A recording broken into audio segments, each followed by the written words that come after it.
I'm sure, and I'm glad you mentioned the wider shots. That's something I talked about on this podcast quite occasionally. That how maybe I'm old school, but I do not enjoy anything where everything is super tight. I Yeah. like the environment to speak to me, and I understand everybody has a different vision. It doesn't make it right or wrong. It's just my preference.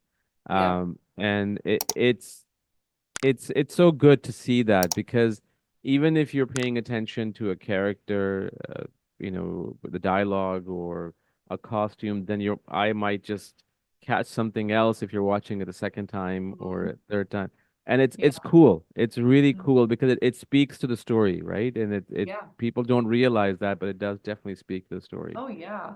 And Bridgerton is very big on making sure that we're not doing close-ups like this Yeah. often. So we will sometimes go into a close up if it's absolutely necessary to tell that story between characters. But for the most part, we're about waist high. And Mm-hmm. then depending on the hair as well, we might give a ton of headroom because it really is about showing off the costumes.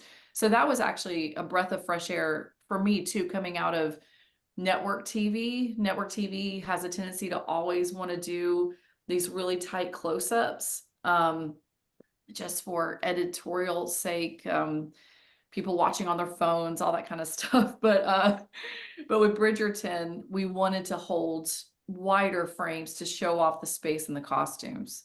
Yeah.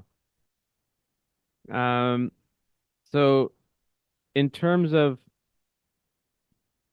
the space and the performances and the type of project that you were working on, what was the most challenging, the type of shots that you were working, what was the most challenging part of a day or multiple days that you hadn't Mhm. encountered before, perhaps? Yeah. I mean, really, the coordination of the ballroom scenes was a massive undertaking on the prep side. I'd never really done anything of that scale before, where you have a cast of 15 to 25 people that all have speaking parts at different times. And the scene is written as almost just one whole scene sometimes. So you'll get a ballroom scene that's like 25 pages.